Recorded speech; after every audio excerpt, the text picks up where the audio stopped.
Okay, let's continue. So comparing to the RNN network, so RNN network, see here, actually it looks very simple. It looks very simpler than the LSTM, isn't it? So, but here there is XN, the input signal, right? There is YN output signal, right? And HT1 is the hidden state. So this is a previous hidden state, and this is the current hidden state. Then by stacking these two terms and applying the network parameter W with some nonlinear function, we can generate the next state and next output, the current output, right? So this is the RNN. Comparing to this one, the LSTM is something like this, right? So similarly, they employ the previous hidden state with the current input. So by stacking these two and applying the W network parameter, and then we can generate the next hidden state with the output y hand. We didn't draw this one, but we can generate the output yt with the ht, right? But comparing to the RNN, there are several kinds of nonlinear terms which act like a gate. Okay, let's see the detail. First of all, I input gate is to define the whether to write to cell. So what does it mean?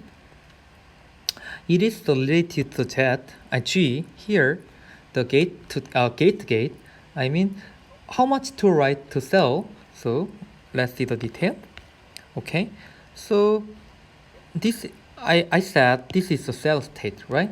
So I want to update the cell state by using the hidden state and xn. Then we have to decide which parameter should be updated by using this one and this one. So to decide this one, I and G can act like the gate function. So I is something like the weight term. G is something like the how to say. So how much to write to cell? So by element-wise multiplication, I and G, and then add to the C term, we can compute the new CT by adding or ignoring the current step input and hidden state, right? So this is the update of the cell state. Then there is a forget gate and output gate. Forget gate here. Forget gate mean whether to erase to cell. So if the forget gate generate the whole zero value, then we can ignore every previous cell state, right? Or if this forget gate generates 1, then we can use the same cell state to make the another cell state, right? So by using this forget gate, we can adjust this one, right? And there's one more gate, output gate here. So output gate is to determine how much to reveal to cell, right? So from this one, by using the output gate with this cell state, we can determine which next hidden state should be based on the cell state, right? And then this new cell state will be connected to the another module or the another time step, right? So comparing to the original RNN network, there is four kinds of the gating function. So we can determine which information should be remembered, which information should be discarded, right? So by using this kinds of the gating, we can remember the previous timestamped information more effectively than the RNN or the recurrent neural network. Okay, this is the long shot term memory, right? So actually, this one can be represented by something like this, right? So what about the gradient flow of the LSTM? It should be something like this. So if we think about backpropagation from the state C to the CT-1, there is only element-wise multiplication here and just a summation, right? There is no matrix multiplication by W similarly to the RNN. Okay, before that, let's go back to the RNN state here. So as you can see here, because in RNN step there is a matrix multiplication with the W matrix, there might be some kind of the vanishing gradient problem, right? But in LSTM module, when backpropagate this loss signal, there is no matrix multiplication, so we can improve the vanishing gradient problem by using the LSTM. Of course, the computation complexity of the LSTM is much higher than the RNN case, but yeah, LSTM generally guarantee the better performance, right? So by unfolding the LSTM module, something like this, similarly to the RNN state, we can share the network parameter here and here, right? But by allowing the gradient flow, something like this, of course, it will be backpropagated to each module, something like this. But in this floor, there are uninterrupted gradient flow. So we can say that we can solve the gradient vanishing problem by using the LSTM, right? So note that the gradient contains the F gate specter of activation, right? Why? Because of here, F is this F term is multiplied each cell state C, right? So this allows better control of the gradient value using suitable parameter update over propagate, right? So it means that this F term, this F vector, after this propagate, we can just determine which network parameter, which activation should be forwarded or backwarded, right? So we can control the network forward propagation and backward propagation by using the propagate, right? So, and then because there are 4 gate function in LSTM, we can better balance of the gradient values, right? So this is the advantage of the LSTM module, right? So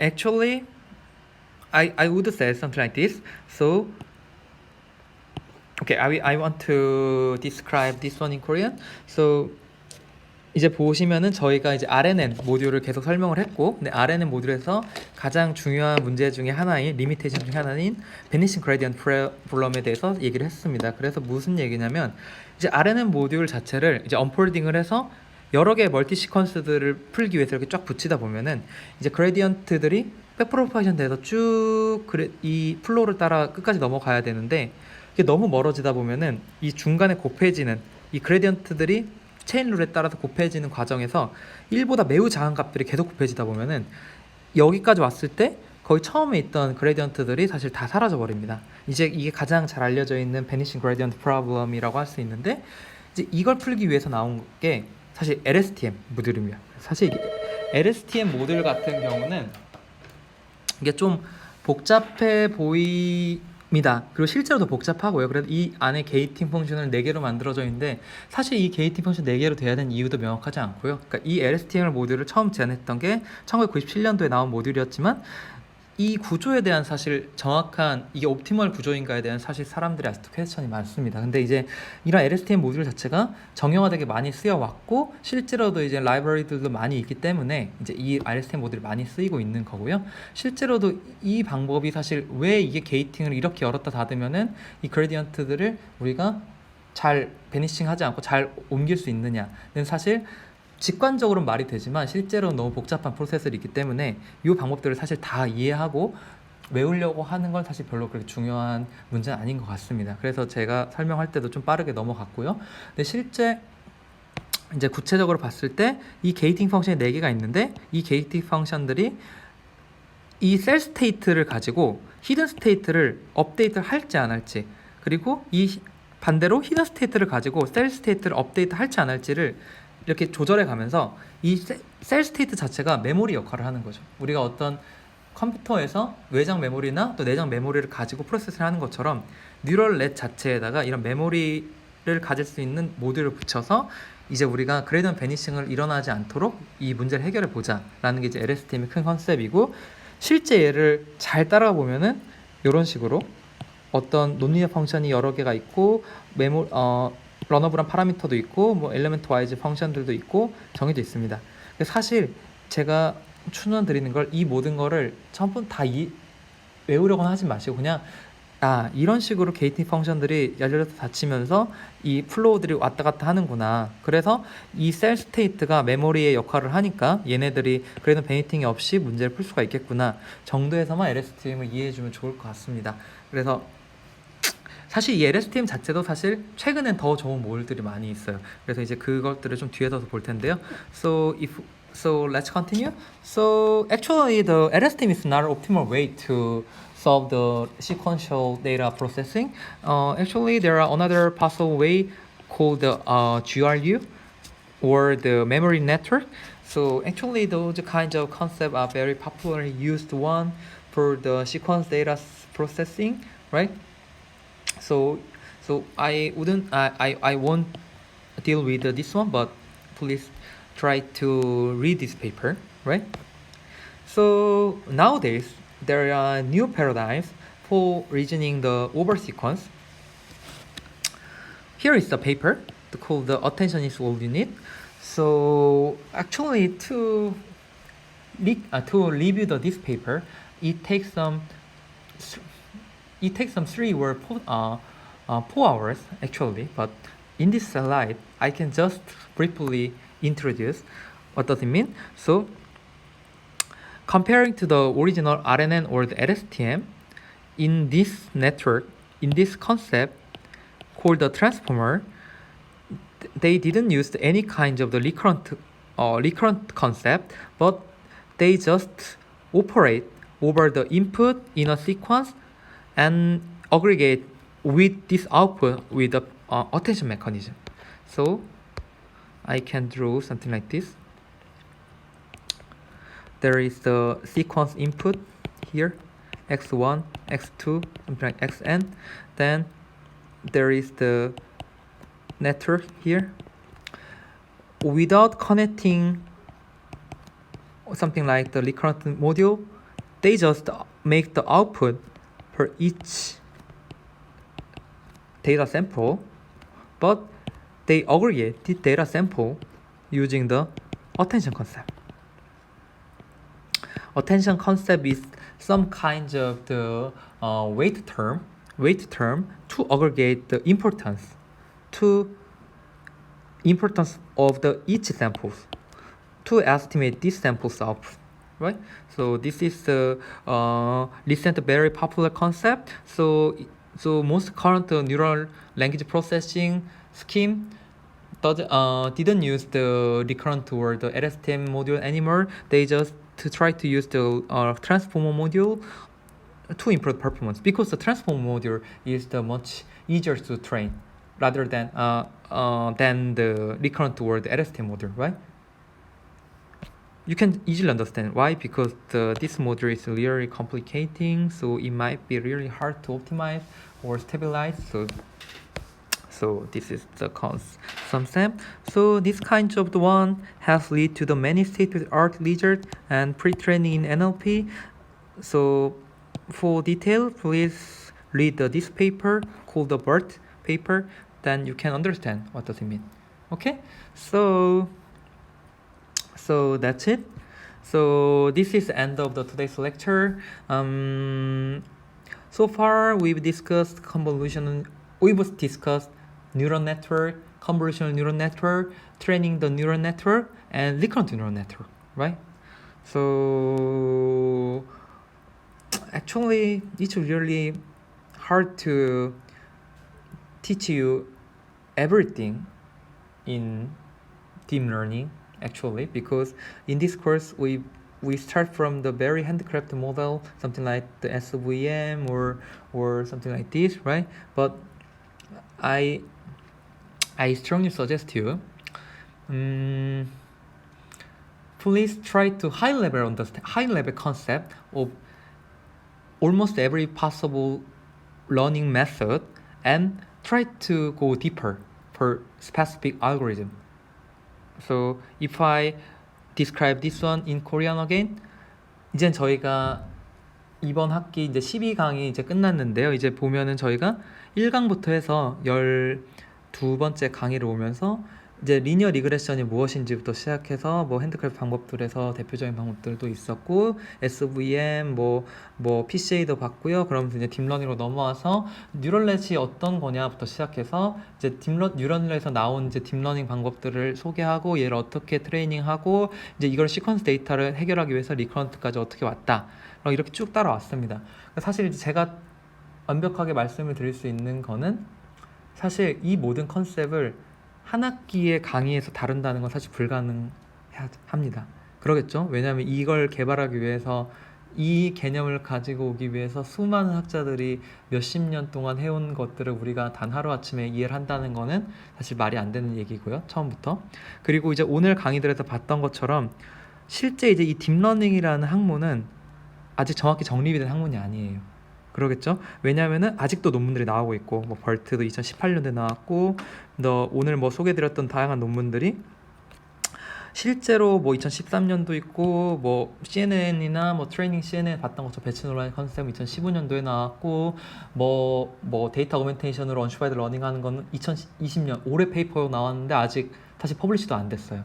그러니까 이런 학문 관점에서 이게 사실 왜 잘 되는지도 모르고, 배치 논란전도 사실 왜 잘 되는데 아직도 사람들이 수많은 논문들에서 이 방법들을 평가를 내리고 방법 왜 잘 되는지를 찾아가고 있는 상황이에요. 사실 이런 상황에서 저희가 인공지능, 딥러닝, 머신러닝, 패턴 레코니션을 공부하는 사람으로서 해야 되는, 공부를 해 나가야 되는 접근법 중에 하나는, 물론 다양한 방법들이 있겠지만 콜스트 파인이라고 생각을 합니다. 무슨 얘기냐면은, 제가 항상 얘기했지만 현재까지 왔던 이 히스토리컬 백그라운드와 지금 일어나고 있는 일들을 사실 얇게라도 모두 따라가려고 노력을 해야 돼요. 컴퓨터 비전에서 무슨 일이 일어나고 있는지, NLP에서 무슨 일이 일어나고 있는지, 뭐 딥러닝 알고리즘 측면에서 어떤 일들이 일어나고 있는지, 이런 것들을 깊게는 모르더라도 우리가 얇게라도 쭉 따라가고, 그 중에서 이제 저희 자기가 이제 하고자 하는 연구들에서 관심이 있는 거를 딥하게 들어가려고 노력을 하는 게 매우 중요합니다. 사실 내가 하려는 것만 딥하게 알고 다른 쪽 이 히스토리컬 백그라운드나 어떠한 일들이 일어나고 있는지를 따라가지 못하면 그 우물에 갇히는 거죠. 자기가 딥하게 파고 들어가는 그 우물에서 사실 나올 수가 없는 거예요. 그래서 항상 얘기했지만, 자, RNN이 뭐고 CNN이 뭐고, 사실 어떠한 내가 태스크를 풀 때는 RNN을 몰라도 돼요. 사실 RNN이라는 걸 몰라도 되고 그냥 CNN만 알아 다 풀 수 있어요. 이제 그런 게 아니라 RNN이 뭐고 벌트가 뭐고 LSTM이 뭔지를 이게 피상적이만도 이해를 하고, 우리가 풀고자 CNN을 풀었던 문제들을 이게 RNN처럼도 생각할 수가 있지 않을까라는 게 이제 연구의 시작점이 될 거예요. 자, 이게 이제 좀 잔소리처럼 됐는데, 이제 해오신 말씀은 넓고 깊게 알자. 그래야 이제 저희가 더 깊게 공부할 수 있다 라는 걸 이제 항상, 특히 인공지능을 공부하시는 여러분들은 항상 마음속에 품고 이제 공부를 했으면 좋겠습니다. So this is the end of the lecture 12. So we only have the 2 lectures in this semester. So it's very sad, isn't it? So in next lecture, we will talk about the deep generative model, and finally, we will just briefly overview of the selective topics in computer vision field, and then we will have some take-home exam with the final presentation. So for detail, I will give you some email about this, but please think about we have the some take-home exam with the final presentation. Okay, so yeah, this is the end of today's lecture. Thank you.